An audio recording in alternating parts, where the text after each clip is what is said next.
New provocation from North Korea. When I saw the president of South Korea hugging Kim Jong-un, I asked myself, would he do the same with Hitler? North Korea. The nation where its leader is compared to a modern-day Hitler. The nation where the government enslaves its own people and violates every human right imaginable. There's not a single other nation in the world that is accused of so many atrocities against humanity as North Korea. But these accusations are not actually based off video or photo evidence. They come from only one source: North Korean defector testimonies.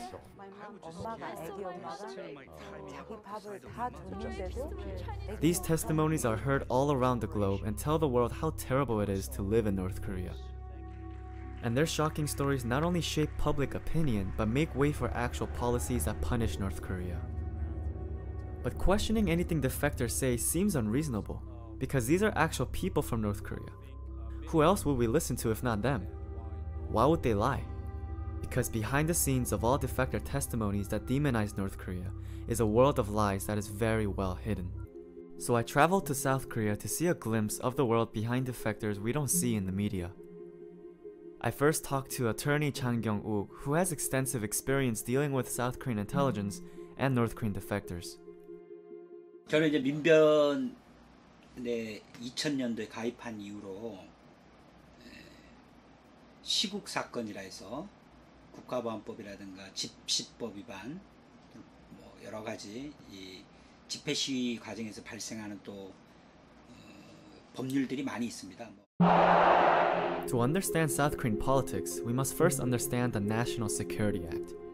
The National Security Act was first enacted in 1948 under the Lee regime to legalize the oppression and killing of anyone who spoke out against the American occupation or the right-wing government it propped up. This law enabled the South Korean government to arrest anyone and everyone who spoke out against the government under the charge of being a communist. Today, this same law is used to suppress any truthful dialogues about North Korea and to red bait anyone or any organizations that are pro-reunification. 2013년도에 서울시 공무원이었던 탈북자 유우성 씨 사건을 하면서 유우성 씨를 간첩이라 한 사람이 바로 유우성의 여동생, 그 당시에 한국으로 오빠가 오히려 한국에서 같이 살기 위해서 이렇게 들어오라 해서 합동신문센터에 있는 국정원 직원에게 잘 부탁한다고까지 했던 여동생을 오히려 고문에 의해서 허위 자백을 받아서 오빠하고 같이 간첩 임무를 받았다, 이렇게 허위 자백을 한 사건에서 조사받으면서 그 선생님들이 도와준다고, 오빠 같이 살게 하고 도와준다고 살게 해준다니까 난 그거 믿고, 오빠 이따 잘 된다 하니까, 오빠 이따 잘 되고 한국에서 같이 살 수 있고 오빠 도와주는 길이라니까, 지금 힘들어도 이따 다 오빠 도와주는 길이라 하니까 그걸 믿고 잘 될 거라니까 그걸 믿고 저리 거짓 진술도 하고 그랬죠. 근데 지금 알고 보니까 그게 아니, 그래. 그 당시에 허위 자백이라는 것들을 밝힐 결정적 증거를 이사를 연변으로 이미 북을 나와서 연변에 있었던 유우성 씨의 집 연변을 찾아가서, 이게 회령 집에서 벌어진 일이 아니라 다 연변에서, 그러니까 연변에 있었던 당시를 회령에서 있었던 일로 허위 자백한 걸 다 밝혀버렸습니다. 그래서 증거들이 아이폰 같은데 뭐 유우성 씨가 회령에 들어와서 집에서 뭐 가족 사진 등을 아이폰으로 찍었다, 이런 식의 허위 자백을 그 아이폰의 위치 이런 걸 다 분석을 해봤더니 연변으로 나와요. 그 찍은 게. 그런 식으로 해서 객관적인 자료가 나오고 하면서 지금도 국정원이 간첩을 조작하고 있고 고문을 하고 있구나, 이걸 2013년도에 밝혔습니다. 그러면서 또 12명 종업원들 로부터 저희가 북의 가족들로부터 위임을 받아서 그 북의 가족들이 저희한테 끝까지 돌아오는 그날까지 끝까지 저희가 최선을 다해주길 바라는 그 마음을 알기 때문에 저희가 여종업원들 문제 해결을 위해서 또 요즘은 바쁘게 열심히 활동을 하고 있습니다. 12 North Korean restaurant workers and their manager made news in 2016 by defecting to South Korea. The NIS said that these girls defected on their own free will and accepted them based on humanitarian grounds. This same restaurant staff made news in recent months again when the manager who led the 12 young girls to South Korea revealed that he actually tricked the girls to defecting. But even after the manager stepped forward to announce that the NIS bribed him to kidnap the 12 girls, the NIS still has not returned the girls to their homes and families in North Korea. He walked me through the process in which the South Korean intelligence manufactures spies out of defectors. These spies are then used as propaganda tools to justify the constant fear-mongering and the National Security Act. 그 탈북자들이 들어오면 이 대한민국이 대한민국에 정착시킬지, 그리고 대한민국의 세금을 가지고 지원을 할지, 그죠? 주거 지원, 집이라든가 또는 정착 지원, 돈을 정착 처음에 없으니까, 아무것도 없으니까 지원할지, 이런 것들을 조사를 합니다. 조사를 하는 게 지금 합동신문센터고, 이 합동신문센터가 지금은 조금 바뀌어졌다더라고요. 지금은 조사하는 기간 동안에 낮에 조사할 때는 조사실에서 혼자서 조사를 받지만은 저녁에 이제 2인 1실로 생활한답니다. 그러니까 지금은 그런 면에서는 좋아졌는데, 예전에는 누구나 조사동에 가서 조사받는 기간, 짧게는 일주일, 길게는 6개월, 뭐 한 3개월 이상 됐다 그러면 전부 다 가짜 간첩이에요. 간첩이 되는 거예요. 거기서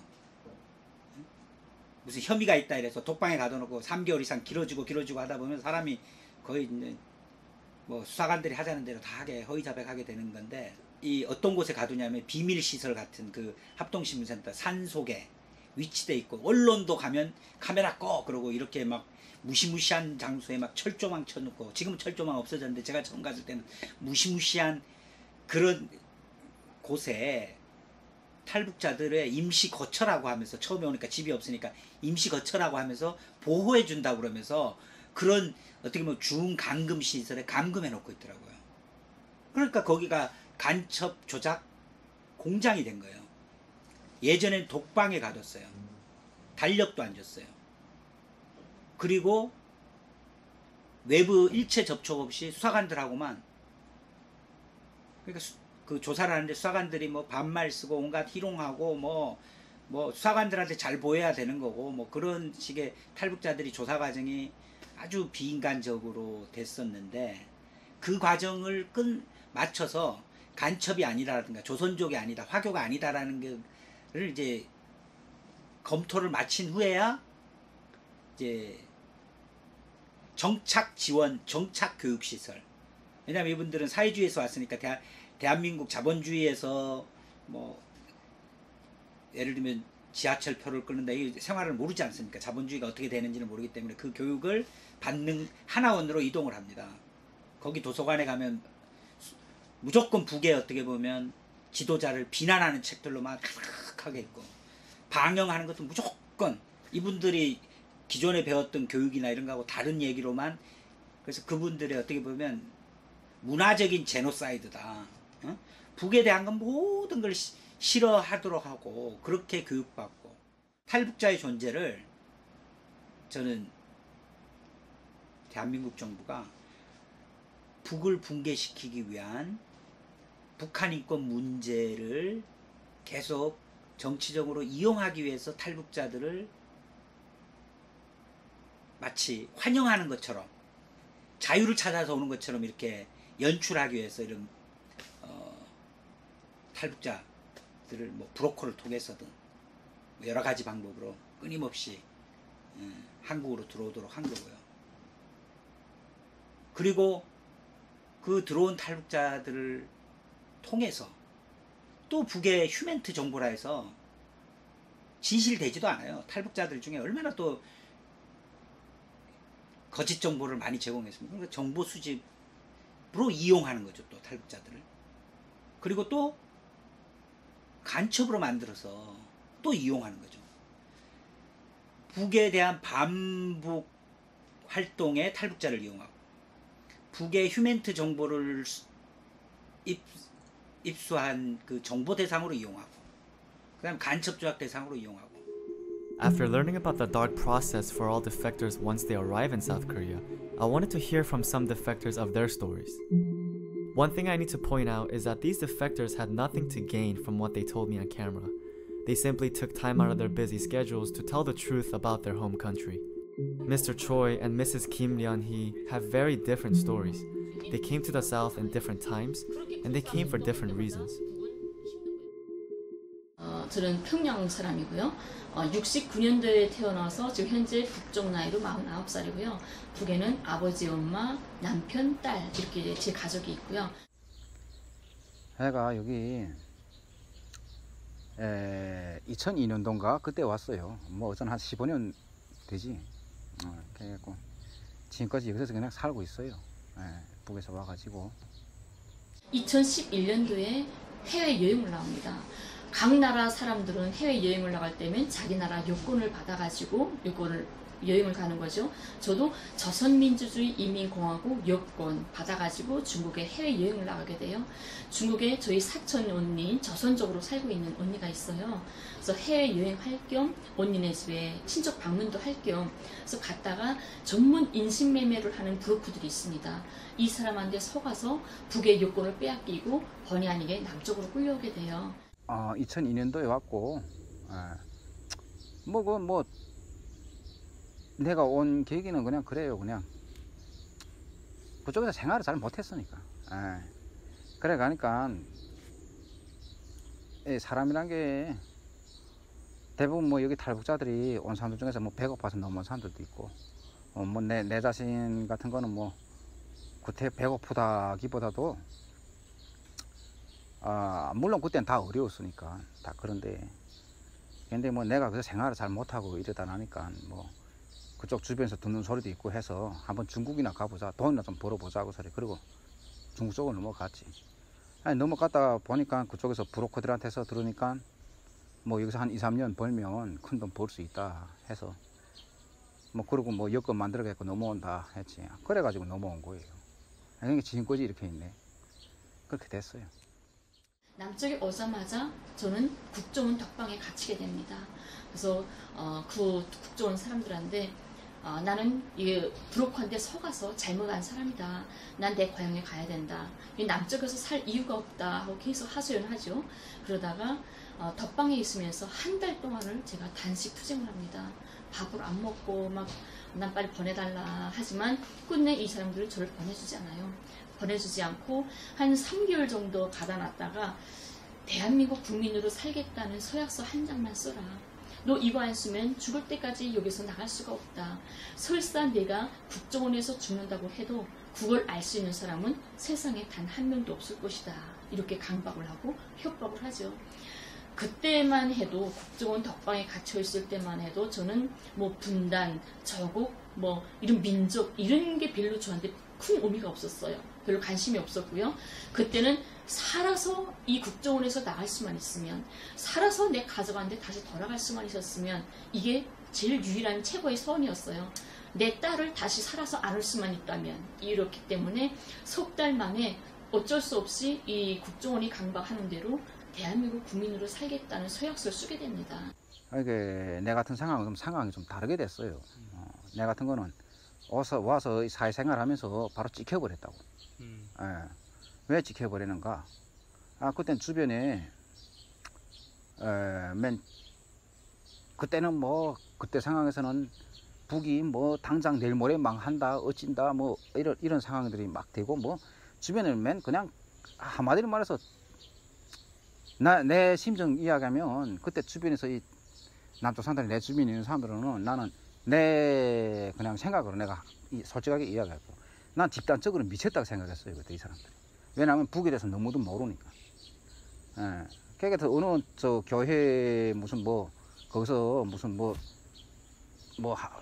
한다고 해서 나갔어요. 좀 나오라고 해서 나가서 뭐 거기 무슨 뭐라 하니 그거 보고 뭐 이런 학습인지 뭐인지 한다고 뭐 좋아. 성경 학습인지 한다고. 그러면 참가했는데 뭐 돌아가면 질문하더라고요. 누구를 제일 존경하는가? 난 당당히 김일성 장군을 내가 제일 존경한다겠죠. 왜? 나는 중국에서도 몇 년 있었어요. 나는 내 다른 거는 몰라도 내 이 조선에 내 북에서 살면서 그 나라 지도자들에서 내가 정말 어떤 사람들인지 대한 것은 내가 확실하게 알거든. 중국에 있으면서 나는 중국에서 나오는 책들을 내가 조선 언어로 번역된 거 내가 많이 봤어요. 김일성 장군이라는 분이 어떤 분인가 내가 거기서 확실하게 알고 있었고. 당연히 그렇게 말할 수밖에. 나도 조선민족인데.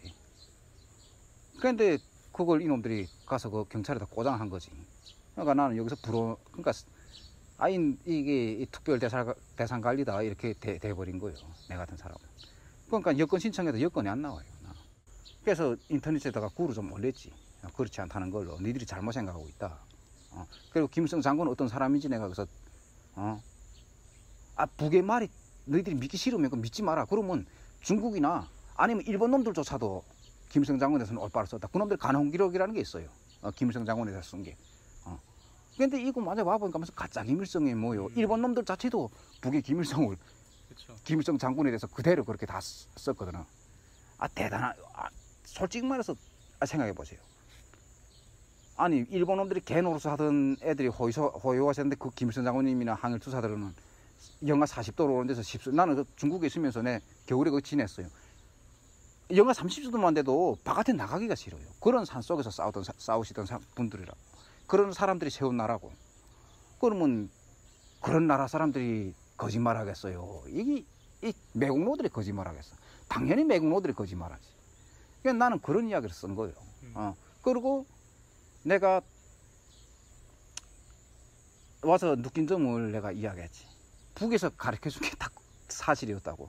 거짓말이 아니었다고. 남한에서 사는 내가 느낀 게 그건 거예요. 북에서는 절대로 거짓말 안 한다는 거. 왜냐하면 생각해보자. 거짓말로 지나온 역사를 이렇게 쭉 돌이켜봐도 세계 어느 세계 역사를 우리 놓고 봐도 인민들한테 거짓말한 나라는 오래 못 갔어. 망해요. 인민들을 상대로 거짓말하면. 아니 북이 무슨 뭐 완전히 무슨 폐쇄된 사회가 어디 사람 한 명도 안 내보내요. 외국으로 이 합작 그런 걸 해서 외국에 그렇죠. 노동으로 나가는 사람들도 한 해 몇만 명씩 해요. 그 사람들이 만약 거짓말로 한 해도 나가 보니까 북의 말이 다 거짓말이라면 싹 다 달아나지. 거기 남아있을 사람 누구 있어. 북에 또 자지간 어쨌든 내가 그래서 그 글을 좀 썼는데 그게 국가보안법으로 걸린 거예요. 그래서 들어가서 깜빵 생활도 좀 했고. 또 그걸 써주게 됐던 원인이 다른 데서 들으니까 탈북자들이 왜 남쪽에 오게 되면 이제 국정원을 나가게 되면 사회에 나가서 6개월만 있으면 대한민국 여권이 발급됐다고 합니다. 여권을 받으면 뭐 중국이든 어디든 마음대로 갈 수가 있겠죠. 우선 그 여권을 받아서 나는 중국으로 해서 다시 내 고향에 돌아가야 되겠다. 그게 유일한 방법이었어요. 국정원에서 저를 안 보내주니까 이제는 여권 받아서 멀리 가는 방법밖에 없겠구나. 그래서 그때 서약서를 쓸 때 그 심정이었죠. 내가 살아서 내 엄마 아빠 내 딸한테 다시 돌아갈 수만 있으면 그 서약서 100장 1000장이라도 써주면 내가 써줄 수 있겠다. 살아서만 갈 수 있으면. 그래서 써주게 됐던 거죠. 그래서 밖에 나와가지고 6개월을 기다립니다. 그 여권만 나오기를. 6개월 된 다음에 구청에다가 여권을 신청을 해요. 여권이 안 나와요. 왜지? 하고 한 1년 정도 다시 기다리고 또 신청을 합니다. 했는데 여권이 안 나와요. 또. 그래서 왜 그러냐고 물어보니까 국정원에서 돌아오는 대답이 당신은 처음부터 북으로 돌아가겠다고 했기 때문에 여권을 해주면 나중에라도 북으로 도망갈까봐 여기 있는 한 절대로 여권이 발급될 수 없다. 이런 대답이 들어와요. 그때 저는 참 막막하고 하늘이 무너졌고 이 지구상에 세상에 이런 게 존재할 수 있구나. 해외에 있는 자기 나라 국민이 아닌 해외에 있는 사람을 남의 사람을 이렇게 유인해서 납치해다가는 덕방에 가두고 강제로 서약서를 받아내고 강제로 자기 나라 국적을 지어주고는 나중에라도 북으로 자기 고향 가져간 데 도망갈까봐 이 7년 세월을 여권을 안 해주는 이런 세상이 정말 존재하는구나. 이게 너무 슬프고 힘들고 이거 사람 사는 세상인데 이 사람들도 인간이고 가족이 있는데 나를 바라보면서 미안하지 않을까. 어떻게 하루아침에 엄마한테서 딸을 빼앗고 딸에게서 엄마의 사랑을 빼앗는 이런 천추도 하지 못할 잔인한 짓을 하면서도 정말 미안하지 않을까 이런 생각으로 너무 힘들었죠. 그때부터 저 여건이 안 되고 하니까 어쩔 수 없이 불법을 하기 시작했어요. 밀항을 시도했죠. 이제는 내가 혼자 힘으로 가야 되겠다. 그래서 밀항을 시도했는데 날짜까지 다 잡았는데 2,500만 원 내라고 하더라고요. 밀항하는 료비를. 그때는 돈이 정말 없어가지고 포기가 됩니다. 저는 밀항 시도하고 위조 여권 만들다가 이렇게 드러나서 재판까지 걸리고 보니까 나는 혼자서 뭔가 할 수 있는 게 전 아무도 없구나. 할 거는 다 했다고 생각을 했어요. 더 이상 내가 생각할 수 있는 요건이 없더라고요. 모르니까 남녀의 법과 문화를 물어볼 사람도 없고. 그래서 그 다음에 재판 날짜 잡히고 하면서 포기가 됩니다. 타락하게 돼요. 난 이제 이왕 이젠 이렇게 경찰한테 조사받는 거면 이젠 돈은 갈 길이 없겠구나. 나는 포기해야 되겠다. 가족한테 못 들어가겠다. 근데 내가 가족을 영원히 만나지 못한다면 차라리 그 아픔을 안고 내가 살아가기는 너무 무섭고 힘들다. 차라리 죽자. 이렇게 생을 아예 버리게 됐어요. 그래서 절피람이라는 수면제를 60알을 순간에 먹습니다. 근데 그때는 경찰들이 밀착 감시를 하기 때문에 하룻밤이라도 불이 꺼져 있고 불이 안 켜져 있으면 우르르 제 집에 올라와서 문 열고 들어와서 뭐 하나 지켜보는 이런 상황이었어요.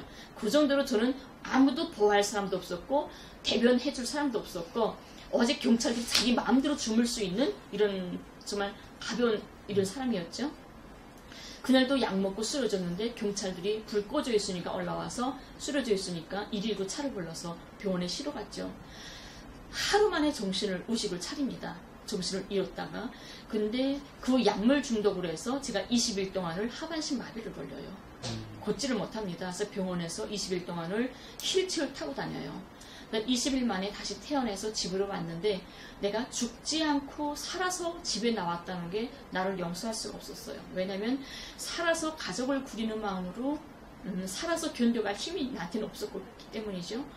그래서 다시 죽자. 난 아무래도 죽어야 된다. 살아서 살 힘이 없다 해서 면도칼로 곧 태어난 그 다음 날로 다시 덕맥을 끊습니다. 이게 수술자리인데요.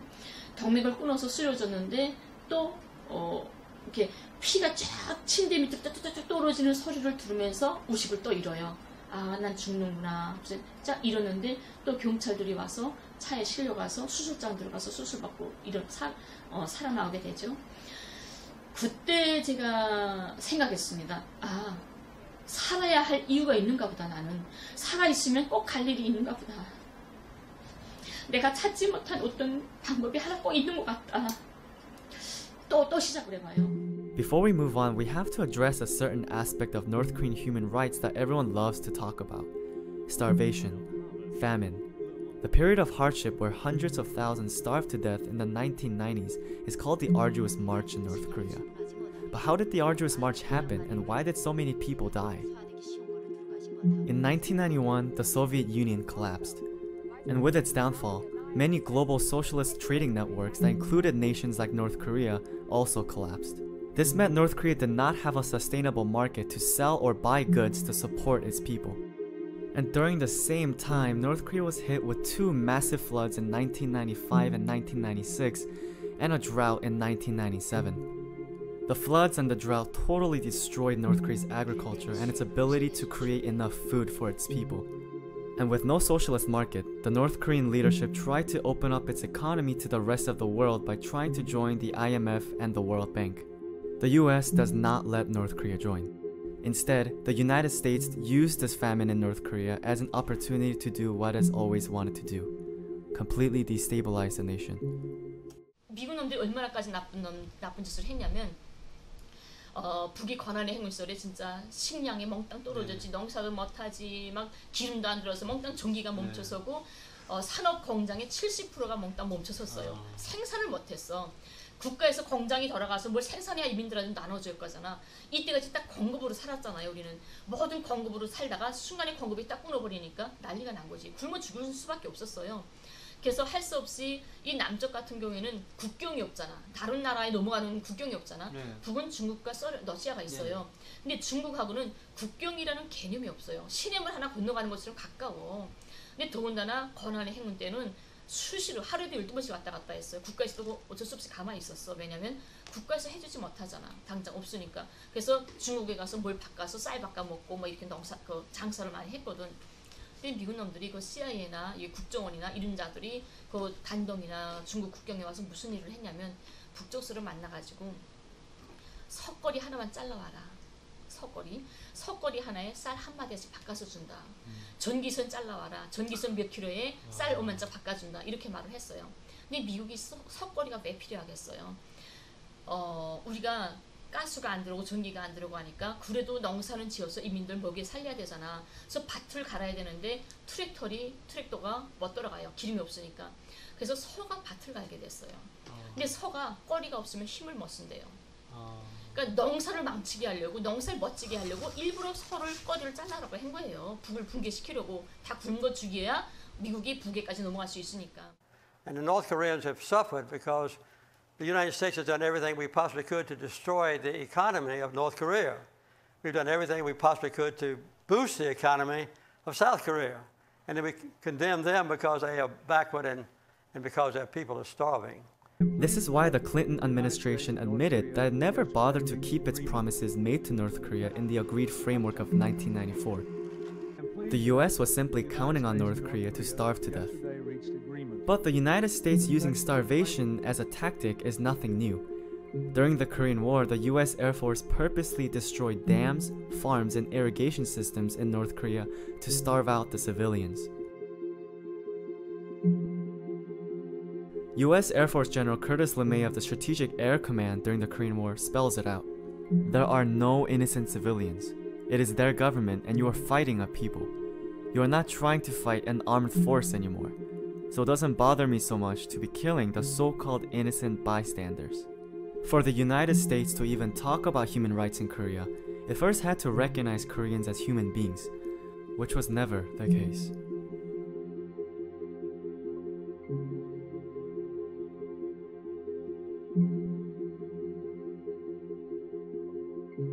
And with that in mind, let's go back to the hottest question, the question of human rights in North Korea. 근데 탈북자들이 그런 주목을 합니다. 진짜 북에서 인권 유린이 있다고. 근데 탈북자를 좀 자세히 들여다볼 필요가 있어요. 우리가 이제 만나러 갑니다라는 채널이 있습니다. 남쪽에. 그건 탈북자들이 전문 나와서 출연하는 거예요. 남쪽 분들도 북에 못 갔다 왔죠. 하지만 저보다 평양에 사는 저보다도 북을 더 잘합니다. 어떻게? 이 탈북자들이 나와서 말하는 이제 만나러 갑니다. 이 영화를 보다 나면 정말 막 눈물을 줄줄 흘리면서 봐요. 북은 빨리 붕괴돼야 돼. 북쪽 사람들 빨리 해방시켜서 자유를 줘야 돼. 이렇게 말을 하죠. 근데 이제 만나러에 갑니다에 나오는 출연진을 보게 되면 대체로 20대, 30대 어린애들이에요. 제가 95년도에 관할에 행군을 했다고 했죠. 지금으로부터 23년 전에 벌어진 일입니다. 23년 전에 벌어져서 10년 동안이죠. 지금 20대, 30대 애들은 태어나서부터 철들면서부터 쌀밥이 뭔지 고기가 뭔지를 모르고 자란 세대예요. 권한의 행군 때 태어났기 때문에 태어나서부터 옥수수와 풀죽과 시라지 국물을 먹어야 됐고 학교 갈 나이에 학교 못 가고 장사를 다녀야 됐고 산에 올라가서 나무 곰부레기 꾸르다가 집 불 때야 됐던 이런 엄혹한 시절에 태어났던 애들입니다. 그 애들이 끝내 참다 못해서 중국에 나가서 생존을 위해 중국에 나갔다가 숨어 살기 힘드니까 남쪽에 온 애들이에요. 그 20대, 30대가 말하는 이제 만나러 갑니다에 나와서 말하는 탈북자들 굶어 죽고 힘들고 다 맞아요. 저도 굶어봤고 권한행군 때 저희 딸도 굶겼으니까요. 하지만 분단이라는 게 그냥 있는 그대로 양쪽에 있는 사실들만 말해주면 괜찮은데 분단 체제 선전이라는 것 때문에 일부러 왜곡하고 사기가 된 이게 필요한 거겠죠. 분단이 필요한 자들이 일부러 만드는 거겠죠. 이제 만나러 갑니다 같은 게 한 달에 4번을 합니다. 4번을 하는데 주말마다 한 번씩 해요. 한 번 가서 2회분을 촬영합니다. 그러면 2번 가면 4회분을 다 촬영하겠죠. 이틀만 출근하면 200만 원을 받는다고 해요. 근데 어느 공무원이 치고 누구든 이틀 출근하고 200만 원을 받을 수 있는 직업이라면 어떻게 해야 되죠? 무조건 그걸 지켜야 되는 거잖아요. 근데 북은 못 먹고 못 사는 나라예요. 헐벗고 굶주려요. 이 말만 해가지고는 그 자리를 유지할 수가 없다는 거예요. 그 삼성이나 이런 대기업 취직보다 더 어렵습니다. 거기에 나가는 게. 그래서 거기에 나가면 나는 배고파서 사람을 삶아 먹었고 내가 아이를 낳았는데 장애인을 낳았다고 국가가 엎어나서 죽였어요. 이런 말들을 해야만이 그 자리를 유지할 수가 있다는 거죠. 아, 얘가 선전형이 있네, 괜찮네 하는 거죠. 또 제 친구가 하나가 있어요. 이제 만나러 갑니다 채널에서 전화가 왔답니다. 3번을 북송당했어요. 제 친구가 중국에 나와 있다가 3번을 공안한데 붙잡혀 들어갔죠. 근데 이걸 다 아니까 전화 와가지고 이제 만나러 갑니다. 좀 출연할 수 없냐. 3번을 북송당했다는데 북송당했다는 그 이야기 좀 해주면 된다 그러더래요. 그래서 내 친구가 그랬어요. 아, 나는 이제 만나러 갑니다에 나오는 애들이 어느 나라 말을 하는지 모르겠다. 나는 3번을 북송당했지만 그 사람들이 하는 말을 난 한 번도 겪어본 적이 없다. 난 어디의 말을 하는지 모르겠다. 이렇게 말했대요. 그러니까 그 채널에서 선생님 그렇게 말씀하시면 안 되는데요. 이러더래요. 그러더니 아, 괜찮습니다. 우리가 다 대본을 써주니까 그대로만 하면 됩니다. 그러더래요. 그래서 내 친구가 그랬대요. 저 머리가 나빠서 그 대본을 암기를 잘 못해요. 그랬대요. 그랬더니 아, 그럼 나중에 다시 전화 드릴게요 하면서 전화 끊었다는 거죠. 이렇게 자기네가 대본을 다 써준다는 거를 다 하고 내가 말할 게 없어요 하면 대본 써주는 대로 하세요. 이렇게 하는 거예요. 그러니까 왜냐면 애한테는 3번 북송당했다는 사실이 있잖아요. 그렇기 때문에 이 사실만 가지고 거기다가 이 사람들이 써주는 대본을 붙이면 현실이 되는 거거든요. 사실이 되는 거거든요. 그래서 이게 참 안타까운 일이다 생각이 드는데요.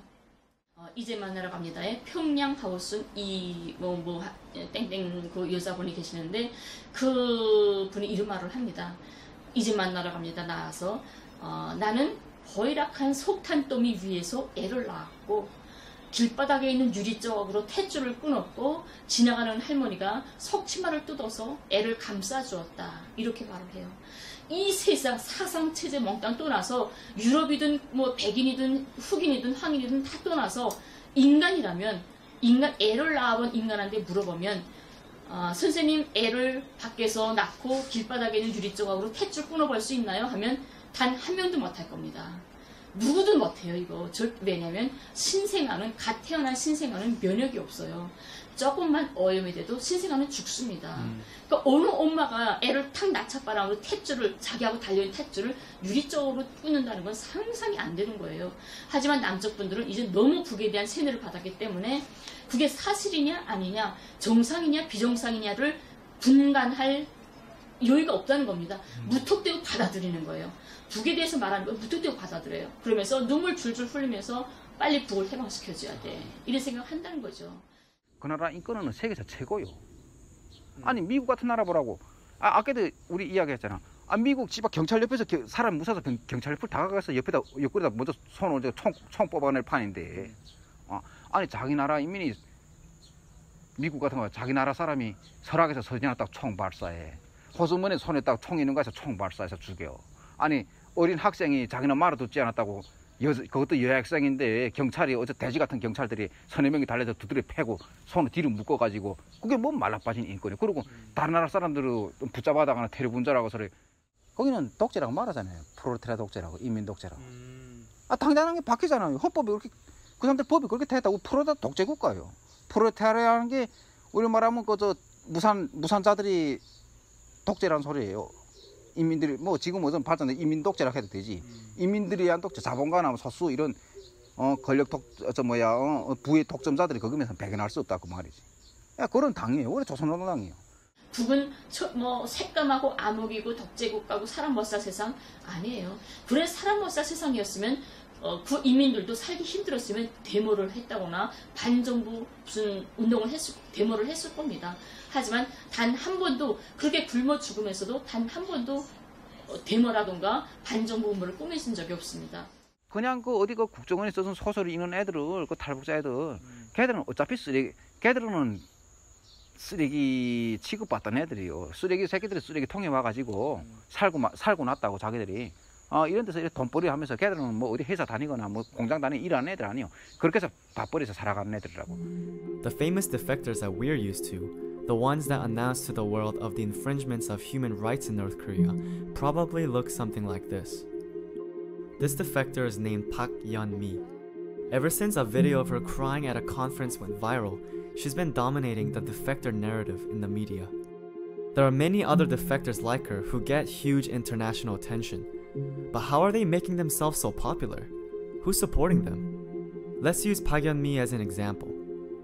In South Korea, she is sponsored by a right-wing think tank called the Freedom Factory Corporation. And in the United States, she is funded by the Atlas Network, a massive libertarian organization that creates and supports right-wing think tanks from all across the world.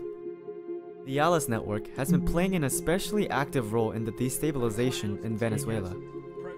The Atlas Network funds think tanks in Venezuela like Se Dice Freedom, which is an anti-government organization with the purpose to change public opinion and to support the opposition protests. An opposition leader in Venezuela named Maria Machado, who's been actively calling for regime change, even thanked the Atlas Network on camera for its support. Thank you to the Atlas Network, to all freedom fighters and Democrats around the world for your support. And in Korea, the Atlas Network has been quietly playing its role by funding organizations that pay defectors to tell harrowing tales of their home country. One of the organizations that the Atlas Network funds is called Teach North Korean Refugees, yet another platform for terrifying defector testimonies. The founder of this organization, Casey Lartigue, is also one of the directors of the Freedom Factory Corporation that was mentioned earlier. This is because Casey Lartigue is a paid partner of the Atlas Network.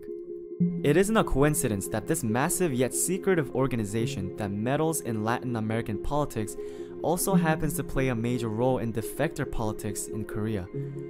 It is because defector testimonies can change people's opinions and therefore can be used as a political tool. And what is even more alarming is that this chain of money flowing down to these defectors goes even higher up. Investigative journalist Lee Fang uncovered donations to the Atlas Network from Koch brothers, ExxonMobil, MasterCard, and more. And from the taxpayer's dollar, the US State Department and the National Endowment of Democracy publicly funds the Atlas Network. Currently in South Korea, defectors are paid almost $1 million for their testimonies, with more cash for more dramatic stories. North Korean defector testimonies are not valued by truthfulness, but rather their ability to change the global opinion of North Korea, thereby creating support for anti-North Korean policies. And this is why I made this project, because year after year the people in power spend millions of dollars to make sure we get anything but the truth when it comes to countries like North Korea. I'm hoping that what Mrs. Kim and Mr. Choi said will inspire people to ask questions for themselves.